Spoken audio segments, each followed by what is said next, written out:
Em 2111, vamos descobrir os últimos progressos na ciência e tecnologia.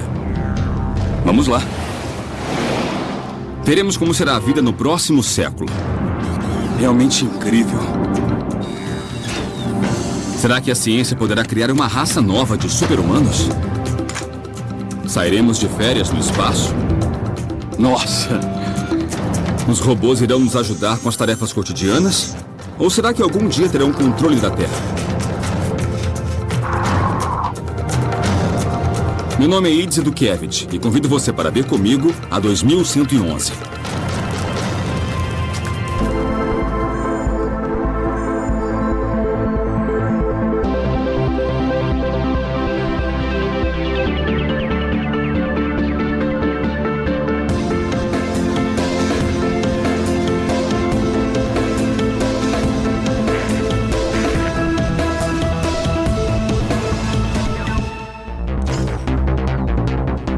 Talvez não tenhamos percebido, mas os robôs já fazem parte de nossa vida. Estão em nossos lares, fazem as tarefas cotidianas, fabricam os nossos carros e até começaram a guerrear por nós.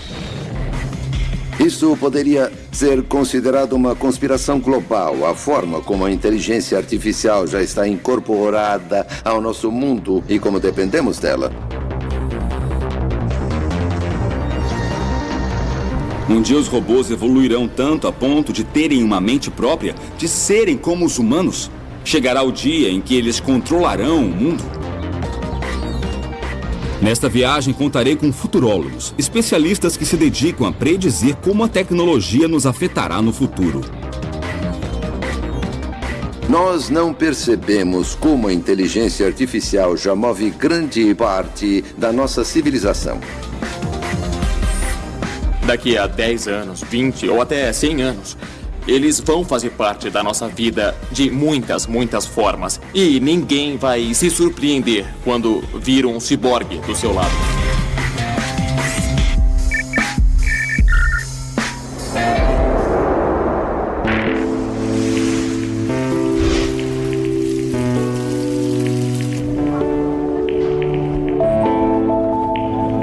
Meu primeiro destino é a cidade do México, para ver uma competição na qual os humanos ainda são os melhores, o futebol. Esta é a 5ª RoboCup. Os melhores robôs do mundo se enfrentam em uma partida de futebol, um jogo que os engenheiros de robótica levam muito a sério. Cientistas acreditam que em 2050, uma equipe de robôs humanoides jogará contra o último campeão da Copa do Mundo, e os robôs irão ganhar. Um dos favoritos do ano é o Dot Max, um time de robôs de 60 centímetros que disputa o título pela 5ª vez consecutiva. O líder humano do time é o Dr. Juan Manuel Ibarra, que está muito confiante. O que o senhor considera um bom robô? Consideramos que um robô é bom quando pode realizar um mínimo de funções, como os movimentos de chutar a bola, levantar e cair, andar e correr de frente, de costas e de lado. Para executar tais movimentos, básicos no futebol, os robôs jogadores contam com uma tecnologia impressionante. Câmeras USB para a visão, um computador, acelerômetro e giroscópio para o equilíbrio e diferentes servomotores para movimentos dos membros. São robôs autônomos, não tem ninguém controlando. O computador que carregam é que toma as decisões. Ele deve sentir, por exemplo, o que está caindo, o equilíbrio, o equivalente ao nosso ouvido interno. E também precisa sentir as forças do solo. E o mais importante, ele precisa ver o gol, onde está a bola, seus companheiros e adversários. Um trabalho que nem o pior dos jogadores acharia difícil, mas que para um robô é um grande desafio. Para ajudar, a bola é sempre cor de laranja, o gramado é verde e as linhas brancas. Ainda assim, os robôs estão longe de vencer os humanos. Ibarra acredita que isso acontece porque ainda não sabemos como reproduzir as incríveis capacidades de nosso cérebro. Os neurônios trabalham a milissegundos e os computadores a nanosegundos. Entretanto, o cérebro humano é mais eficiente. Se eu pego um lápis e jogo para um colega, ele o pega. Mas um robô não pode fazer isso. E não se trata só de capacidade mental. Os robôs também devem melhorar a mecânica para competir conosco. Se um dia tiverem um esqueleto eficiente como o nosso, leve, resistente e ativado por músculos, aí sim teremos um robô semelhante a nós.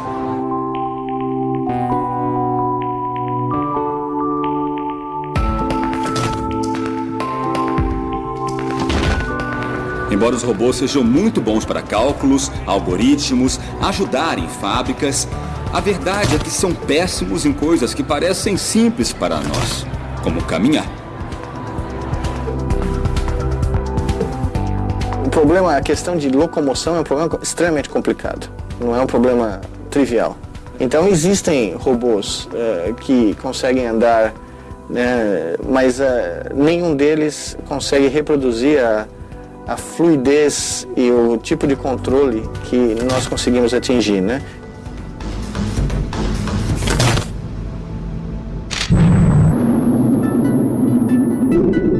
Os robôs ainda não dominam a arte de caminhar, mas mesmo assim vão longe. Com apenas 6 rodas, o robô Curiosity explora a superfície de Marte. Mas para dominar a superfície mais complexa e irregular da Terra, as rodas são inúteis. Os robôs precisam se locomover tão bem como as pessoas.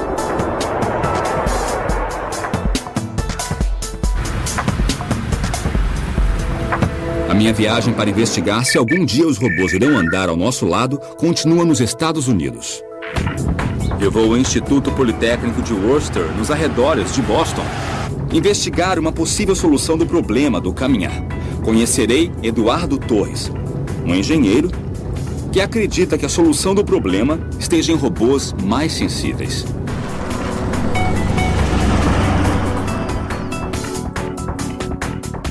O entusiasmo de Torres por robôs o fez deixar sua terra natal em Cuenca, no Equador, para seguir sua paixão em Boston.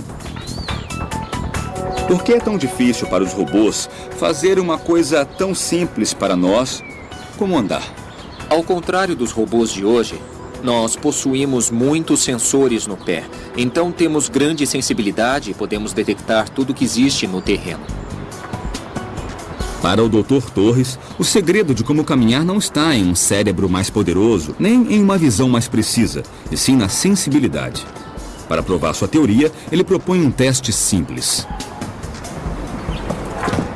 Agora quero que perceba que está usando a informação que vem dos sensores do seu pé. Então você sabe onde está a beira do degrau, quando pode dar o passo seguinte, e ainda tem consciência de onde está o peso do seu corpo. É essa mesma informação que usamos quando estamos andando normalmente, só que é inconsciente para nós. Nossos pés possuem mais de 7.000 terminais nervosos. A informação visual é incompleta e pode enganar-nos fazendo acreditar que uma fina camada de gelo é um caminho firme. Sentir cada passo é mais importante que ver. Considero a pele muito importante, baseado na teoria de inteligência artificial chamada inteligência corporificada, que defende que nós somos inteligentes porque nós temos um corpo, e é ele que nos permite sentir e interagir com o resto do mundo. Baseado nessa teoria, o Dr. Torres focou em tornar o corpo de seu robô mais inteligente. Eduardo, mas quem é esse robô? Esse é o caminhante. E por que vejo só a metade dele? Porque estamos interessados na parte que caminha. Então decidimos não dar tanta ênfase à parte de cima. Nós consideramos que sempre haverá um peso acima. E isso já é suficiente. Me conta um pouco o que faz o caminhante ser tão especial. Ele tem o dedo polegar, que é importante para caminhar, como pode ver. Mas talvez a maior diferença com os outros robôs atuais seja esses sensores aqui, os sensores de tato, a pele. Com a sensibilidade desenvolvida, ele pode detectar em qual lugar da superfície está sendo aplicada a maior parte do peso. Assim, se o robô inclina para um lado para dar o passo seguinte, os sensores indicam onde está a pressão e qual o próximo movimento. Peraí, então isso é o que basicamente torna o caminhante um robô diferente de qualquer outro que existe no mundo? Exato. É a borracha de silicone com a qual criamos a estrutura para ter o efeito das impressões digitais. Assim podemos medir as forças normais e laterais, as normais daqui e as laterais que vêm assim. O caminhante possui 182 sensores, uma pele mais parecida com a humana e um computador capaz de processar a informação, respondendo com ordens rápidas e precisas para evitar qualquer queda. É um passo importante para a robótica. Pouco a pouco vencemos o desafio de fazer robôs andarem como todos nós. Mas caminhar não é a única habilidade para serem realmente úteis no futuro. Eles devem aprender a usar as mãos para trabalhar com a gente. Já existe um robô que faz um dos trabalhos manuais mais delicados que existe, o do cirurgião.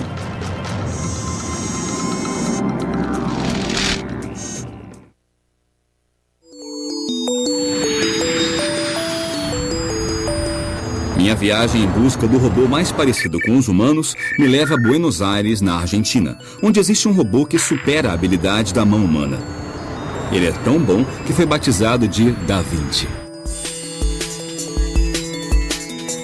Um dos especialistas que opera com ele é o Dr. Venceslau Villamil, no hospital italiano da cidade de Buenos Aires. O fato de utilizar mãos robóticas nos permite muitas vezes chegar a lugares de difícil acesso, muito pequenos ou distantes, com ótima visão e ótima manobrabilidade. O robô possui 4 braços, um para as câmeras, 2 que reproduzem os movimentos do cirurgião e o 4º que ocupa o lugar do assistente de cirurgião. Bom dia, Leti. Bom dia, Loren. Como é que tá? Tudo bem. Tudo pronto? Tudo. Como é que tá? Legal. Durante a cirurgia, o cirurgião responsável não precisa estar estéril, não precisa se lavar nem colocar luva. E o controle do robô pode até estar fora da sala de cirurgia.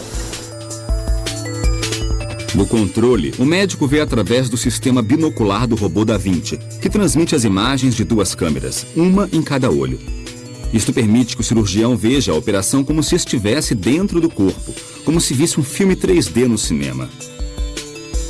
Mas a principal característica do robô Da Vinci não é a imagem, e sim suas mãos robóticas. Todos os movimentos que o ser humano é capaz de realizar com os pulsos são reproduzidos nas extremidades do instrumento robótico. O cirurgião tem a opção de escolher que Da Vinci copie seus movimentos, mas em escala menor, com uma precisão impossível para o ser humano. Além disso, as mãos do robô nunca tremem, o que traz grandes benefícios ao paciente. O robô faz incisões pequenas, lesiona menos tecido em volta dos órgãos que nós vamos tratar e também diminui o risco de hemorragias e de transfusões sanguíneas.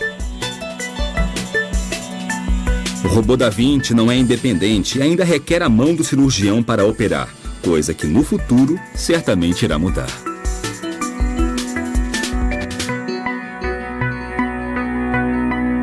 Com o tempo, programaremos os próprios robôs para que sejam independentes. Vai acontecer e será dentro dos próximos 10 ou 15 anos. Será muito rápido. Os humanos que tiverem que se submeter ao bisturi vão escolher procedimentos mais avançados executados por robôs cirurgiões em vez de humanos. Estou numa missão para descobrir invenções que ajudem nossa vida diária no futuro. Mas ainda não achei a tal máquina que resolva tudo o que eu não quero fazer. A próxima parada de minha viagem é Ithaca, nos Estados Unidos, onde um robô está aprendendo a ser um bom dono de casa. Aqui na Universidade Cornell, Yu Yang e sua equipe trabalham em Kodiak, um robô doméstico que, diante de logaritmos de aprendizagem, vai descobrindo como se virar em nossa casa. Kodiak é o primeiro robô assistente pessoal. Nós queremos um robô capaz de realizar todas as tarefas domésticas em muitos lugares diferentes. Não especificamente num escritório ou num cômodo, por isso ele deve aprender a tomar decisões sozinho. Imagine que você voltou para casa com uma sacola de compras e ele tenta te ajudar a guardar a comida na geladeira. Primeiro ele vai observar a geladeira e identificar os espaços vazios dentro dela. E então vai poder colocar as coisas. Então ele vai me pedir o objeto que, nesse caso, é uma garrafa de cerveja. E vai olhar de novo para a geladeira em busca de um espaço e uma disposição para a garrafa. Nossa vida é repleta de regras implícitas. Desde pequenos aprendemos para que serve cada coisa e o que se pode ou não fazer. E conseguir com que Kodiak entenda essas regras é um trabalho duro para Yu Yang. Ele consegue assimilar a forma e a aparência do objeto. Por exemplo, ele consegue distinguir uma taça de martini de uma garrafa. E uma caixa de leite baseado no volume e também na aparência, ou seja, na cor e textura. Nosso objetivo é fazer com que o robô tenha maior percepção do objeto. Por exemplo, como pode ser usado, porque o martini é tomado nessa taça e o que podemos beber aqui. São conceitos um pouco mais complexos de entender do que a forma ou a aparência. E esse é o nosso objetivo. Yu Yang acredita que em poucos anos robôs como Kodiak estarão em quase todas as casas, nos esperando ao fim do dia com um jantar delicioso, para que possamos aproveitar a comodidade de nossos lares. Hoje é possível ter pequenos robôs domésticos que limpam o chão enquanto você sai para trabalhar, para que quando você voltar tenha uma bela casa limpa. É claro que passar dessa etapa para ser um robô pessoal, capaz de cozinhar ou de realizar tarefas mais complexas, vai levar mais tempo, mas sem dúvida acho que irá acontecer no futuro.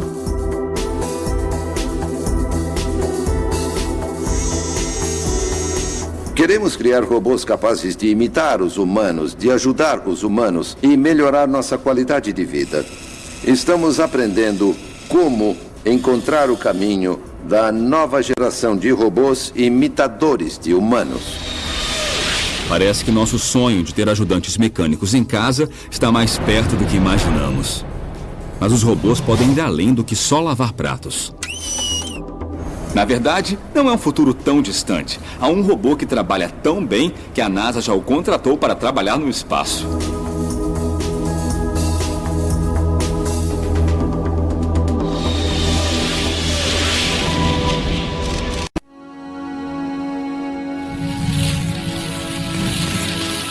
Minha investigação para saber até onde os robôs chegarão daqui a 100 anos agora decola para o espaço. A NASA desenvolveu o que chamam de robô mais ágil do mundo, o Robonauta. Esse robô humanoide desenvolvido para ajudar astronautas em tarefas de reparos e manutenção de naves não tem só a aparência de humano, mas foi projetado como tal. Com mãos e braços, esse robô é capaz de usar as mesmas ferramentas que a tripulação.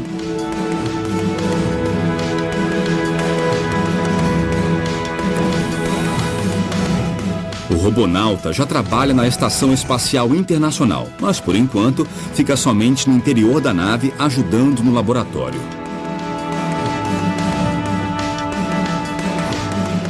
Mas a próxima versão, com recursos necessários para suportar as temperaturas extremas do espaço, poderá até mesmo reparar o exterior de naves espaciais.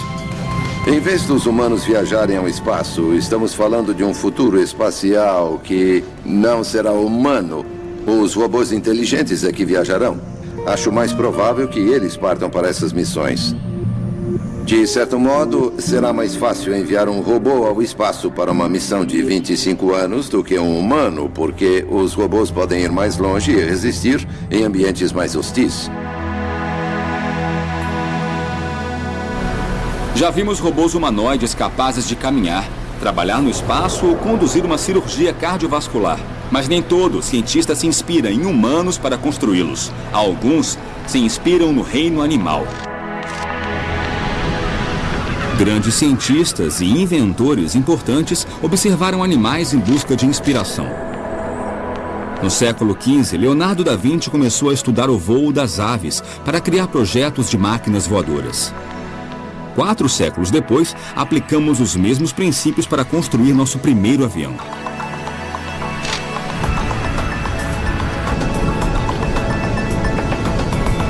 Agora, essa busca inspirada na natureza nos leva para os arredores de Nova York. John Long é fundador do Laboratório de Pesquisa de Robótica do Vassar College. Ele é especialista em biomimética, o estudo de projetos tecnológicos baseados na natureza. Um dos maiores desafios da biomimética é entender o mundo dos animais e das plantas, que é muito complexo. O mais simples dos animais é mais complexo que qualquer coisa construída por um humano.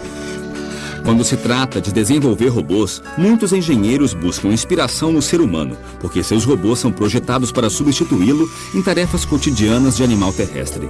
Mas nos oceanos é preciso buscar outro modelo. Não vou construir um robô do Michael Phelps. Sabe, que nade e explore por mim. Para isso, eu vou querer um robô tubarão. Assim, a ideia de unir a biologia à robótica se torna mais poderosa. Estamos interessados num mundo que conhecemos pouco. Hoje nós sabemos mais da superfície da Lua do que sobre o fundo do oceano. Para aprimorar os movimentos de seus robôs nadadores, Long estuda o esqueleto dos tubarões, já que a coluna vertebral desses animais é peça-chave dentro de seu poderoso sistema de propulsão, o sistema que o professor quer recriar.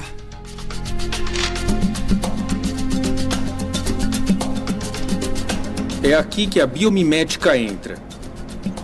Estudamos os tubarões na piscina, estudamos no oceano e agora precisamos saber mais sobre a biomecânica de seu esqueleto para criar as colunas vertebrais artificiais que chamamos de colunas vertebrais biomiméticas. O molde da coluna vertebral irá dizer algo muito importante sobre como esses animais nadam e nossos robôs terão novas habilidades.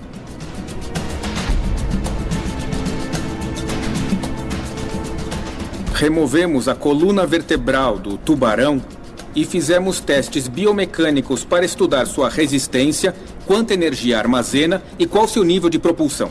Agora precisamos descobrir como fazer uma coluna vertebral artificial para usar em nossos robôs.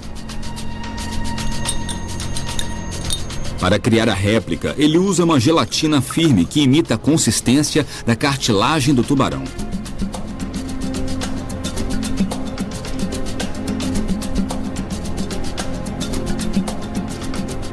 E agora o robô irá testar a cauda para sabermos se ela é eficiente como sistema de propulsão.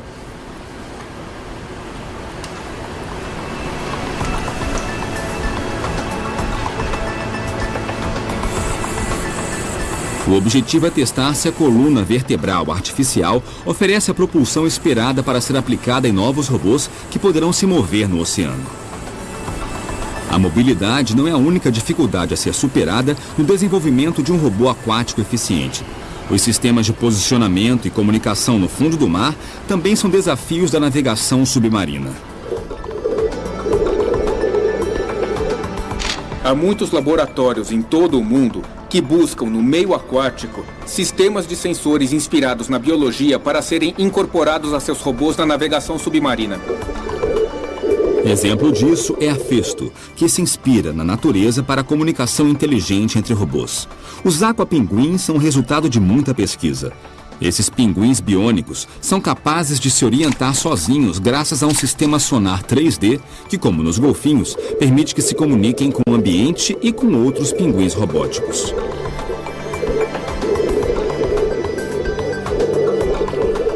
Os tubarões têm uma habilidade incrível de detectar campos elétricos. E todos os animais, na verdade, são elétricos. Geramos pequenos sinais elétricos com os nossos músculos. Os tubarões rastreiam outros peixes, mesmo sem vê-los. E queremos entender essa habilidade eletromagnética para que os robôs aquáticos naveguem com mais eficiência.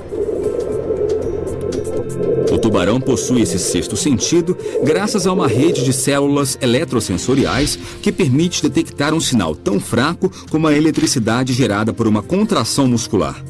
Isso também lhe permite detectar o campo magnético terrestre e usá-lo na navegação. Os engenheiros estão muito interessados porque enxergam formas de ampliar nosso conhecimento através dos animais aquáticos. E o porquê disso? Porque eles querem novas habilidades para os humanos. Eles querem habilidades dentro da água.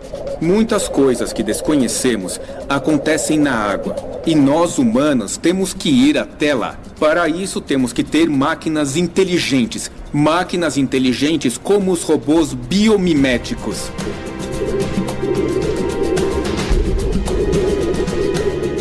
Podemos tirar inspiração da natureza.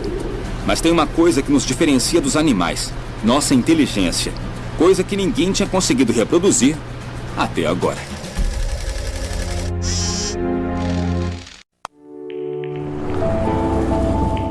Para entender como os robôs podem se adaptar às nossas vidas, minha viagem me leva ao Japão.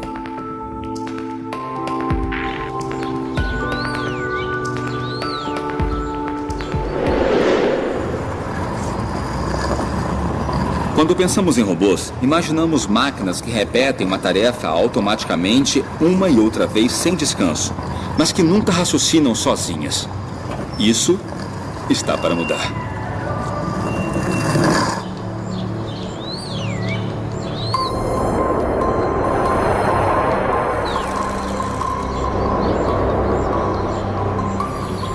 Aqui na Universidade de Tóquio, eles estão programando um robô para aprender aos poucos o que é conhecido como aprendizagem incremental. O nosso robô tem uma rede neural de padrão especial que nós chamamos de SOIN, sigla em inglês para Rede Neural Incremental Auto-Organizada, e foi projetada especialmente para a aprendizagem incremental online. E o tempo todo ele aprende coisas novas? Sim. O nosso robô pode aprender tanto da internet como do mundo real, assim como nós. Então, esses robôs que realizam tarefas domésticas precisam dessa inteligência. O robô precisa se adaptar ao mundo real por si mesmo. O Dr. Hasegawa espera que os robôs estejam melhor preparados para enfrentar problemas cotidianos, como, por exemplo, preparar uma xícara de chá pela primeira vez. Essa é uma xícara de chá, é um tipo de xícara. E aqui aplicamos um termo técnico: aprendizagem transferencial. O conhecimento de como fazer café é transferido com essa xícara nova. E esse conhecimento é transferido ao objeto novo. O robô tem que fazer uma xícara de chá verde, mas a única informação em seu sistema é de como preparar café. Ele reconhece o conceito da xícara e o aplica à tarefa. Só falta saber o que é chá e como prepará-lo. Então ele se conecta à internet. Esse robô possui um sistema para selecionar a informação que servirá para completar sua tarefa. Essa é a entrada. Imagine que esses pontos são a informação da internet. Então existem comentários no Twitter, comentários no Facebook e coisas desse tipo. Existem muitas informações em toda essa rede. Essa é uma zona de ruído. O sistema SOIN filtra esse ruído e depois ele estuda a forma e conta o número de grupos. Ao organizar a informação em grupos, ele consegue determinar qual é a mais útil.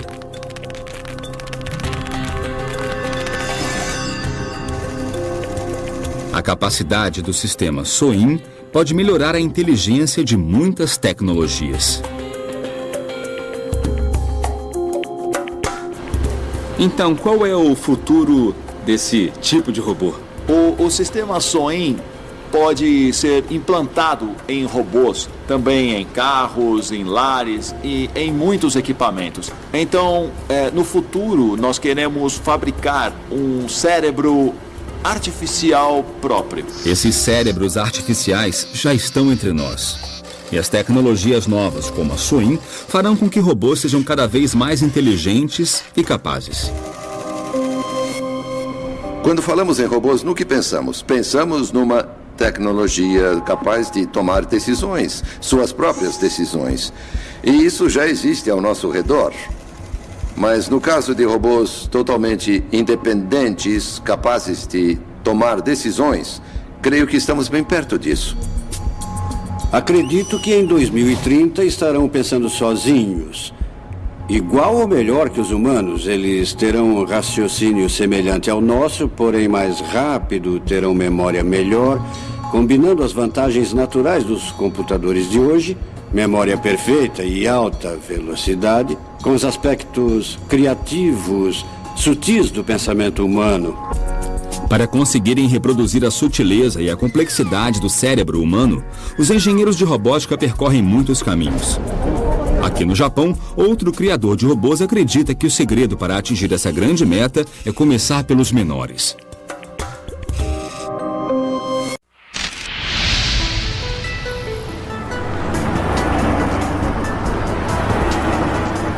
Minha jornada em busca das habilidades e do futuro dos robôs continua na cidade de Osaka, no Japão.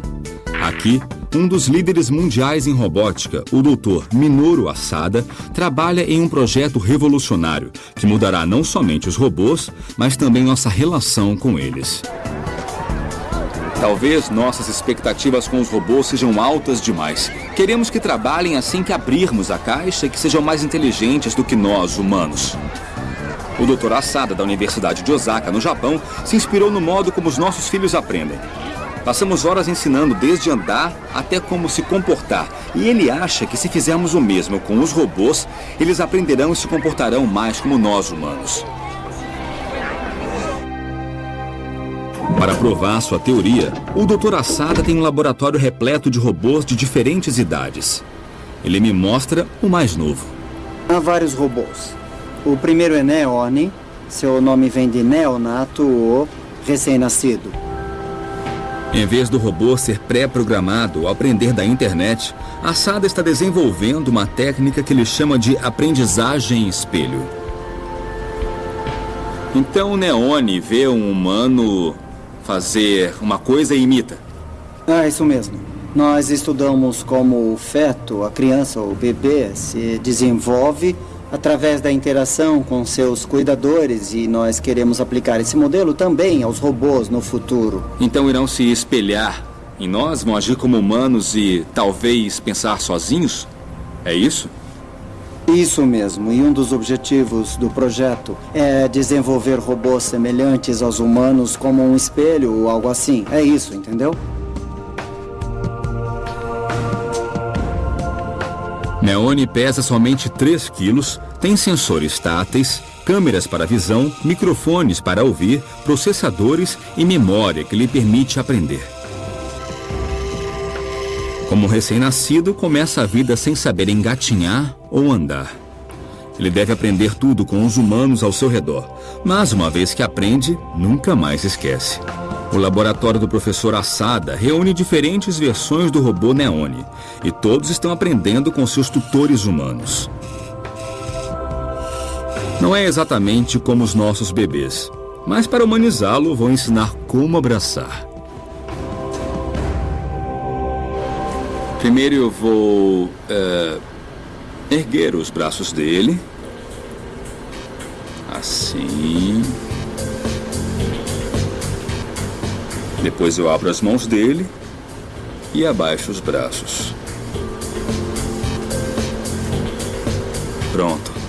Nós podemos pedir para o Neone repetir o movimento que ele ensinou para ver se ele entendeu corretamente. Pode fazer isso para a gente? Legal! Que ótimo! E agora, o Neone vai lembrar do movimento que ensinou para sempre. Nossa, é incrível! Eu acho que isso é bem natural e muito intuitivo. É simplesmente como se fosse um bebê humano. O Dr. Asada também utiliza o método para que os robôs aprendam a falar. Estes aqui são só robôs com voz. Nossa! Tá, vamos ver. É isso mesmo. Olha só. Sei. O cuidador se encarrega de ensinar e a criança, além de imitar o som, ainda organiza as vogais japonesas em categorias como A, I, U, E, U.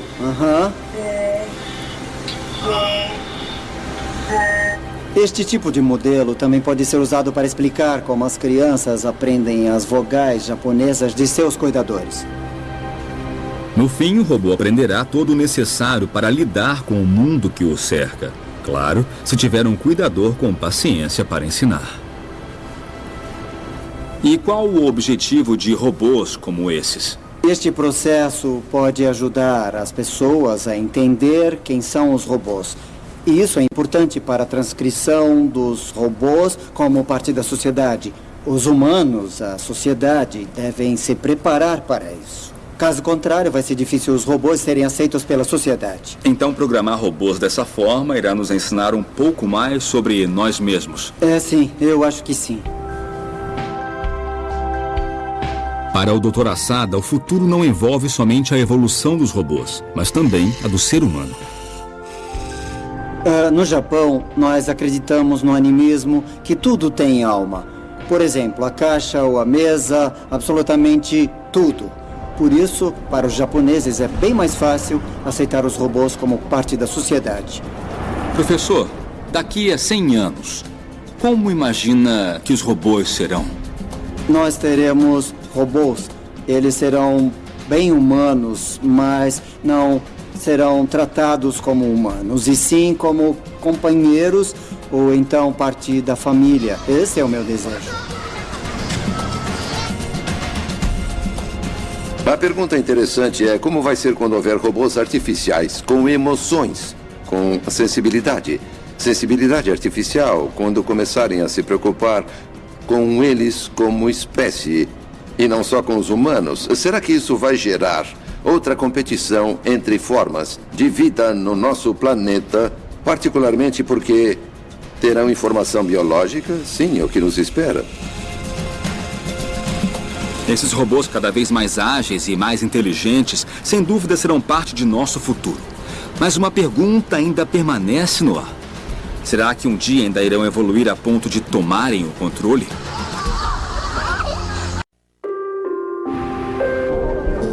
Minha busca para saber até que ponto os robôs farão parte de nossas vidas me leva, por fim, à Universidade Cornell, nos Estados Unidos. Uma revolução silenciosa está acontecendo no laboratório do Dr. Lipson. Seus robôs não precisam que digamos ou ensinemos o que eles têm que fazer. Eles descobrem por si mesmos.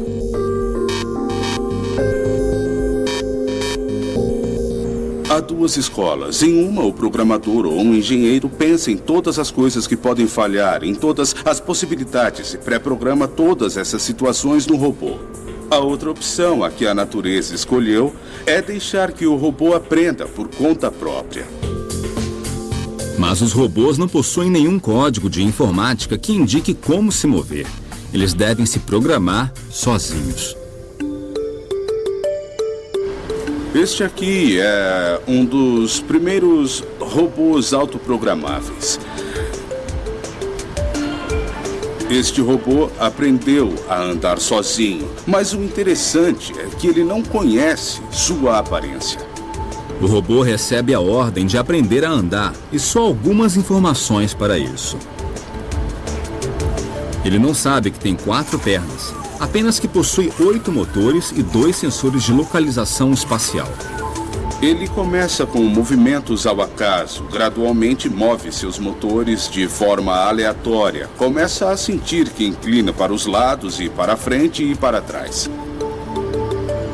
Através desses movimentos, ele reúne informações e formula hipóteses sobre si mesmo. Talvez seja uma serpente, uma aranha, uma árvore, e começa a descartar certas hipóteses que não condizem com a realidade. E então, depois de uns 4 dias fazendo isso, com esses movimentos aparentemente aleatórios, ele começa a formular uma autoimagem. E a partir dessa imagem, ele aprende a andar. Lipson e sua equipe exercitam o processo de aprendizagem construindo robôs que têm como campo de prova o chão do laboratório. Esse robô se chama Quadratod. A palavra Todd em inglês nos remete a toddler, que é um bebê em desenvolvimento, que não sabe nada, não sabe andar. Agora a gente vai mostrar os primeiros passos. Essa aqui é a primeira geração, como vocês veem. Está na primeira fase, começando a aprender a andar e não anda muito bem. No primeiro grupo de passos, de padrões para andar, talvez um se mova 2 centímetros e o outro 5. O que anda a 5 vai provavelmente para 7, 8 e aí depois 10 e por aí vai. Então, essa aqui é a geração 40 de algoritmo simulado. A gente vê que se move de uma forma semelhante ao andar de uma aranha ou um animal de 4 pernas. Nós notamos que as pernas estão coordenadas, né? Ele aprendeu que é útil mexer algumas pernas por vez, mas mesmo assim, olha, ele só consegue mexer uns 10 centímetros do lugar que ele tá. Esse é um robô da geração 65 e, como vocês podem ver, ele se move muito mais que o anterior. Repara só, as pernas têm movimentos bem mais coordenados. Da última vez ele andou uns 10 centímetros e agora alcançou uns 20 ou talvez 30. E aqui nós temos o robô seguinte, da geração 140. Vocês podem ver que ele aprendeu que é melhor afastar mais o corpo do chão, o que pode ajudar no movimento. As 2 pernas também são bem mais coordenadas e ele consegue se deslocar melhor. Nós perdemos um pouco o controle ao deixar que a máquina aprenda sozinha. Por um lado, aprendem mais e vão mais longe do que se programarmos de um modo específico. Por outro lado, não sabemos exatamente o que vão aprender, então estamos no aguardo e veremos o que vai acontecer. Rod Lipson e sua equipe trabalham na possibilidade dos robôs se programarem e ainda projetarem a si mesmos. Um projeto que começou no mundo virtual. Temos milhões de robôs competindo numa espécie de simulador de jogo. Aqui o computador pode construir muitos robôs com pequenas variações, testá-los, analisar seu desempenho no mundo virtual, realizando tarefas, cooperando e competindo entre si. E depois pode reproduzir os que funcionam melhor, duplicá-los com pequenas variações e repetir o processo. Mas a equipe descobriu que os resultados com simuladores não condiziam com os resultados obtidos em robôs reais. Então, o próximo passo é deixar os robôs se construírem sozinhos usando uma impressora 3D. Em nosso laboratório, trabalhamos com a ideia de máquinas que constroem máquinas, que elas se construam sozinhas, se autoconsertem e se adaptem a novas situações e melhorem com o tempo. Lipson está começando um processo que talvez reflita nos robôs do futuro. Uma vez nesse ponto, os computadores poderão fazer seus próprios projetos e ficarão cada vez mais inteligentes ao projetar sua própria geração seguinte. Talvez dentro de 50, 100 ou 200 anos tenhamos máquinas com um nível de inteligência semelhante à dos humanos, ou talvez superior a ela em certos aspectos. Pode ser que a nova geração de robôs do ano de 2030 consiga se programar para sentir emoções, ser mais inteligente do que os humanos, ou ter capacidades que agora nem dá para imaginar. Nessa jornada, conheci robôs que aprendem, robôs que se autoprojetam e constroem a si mesmos. Não sei se os robôs tomarão controle do mundo daqui a 100 anos, mas estou certo de que eles serão parte essencial de nossas vidas e serão cada vez mais inteligentes e mais fortes. Mas o que eu também tenho certeza é de que os engenheiros do futuro sempre terão um botão para desligá-lo ao alcance da mão. Dessa forma, quem estará no controle seremos nós humanos.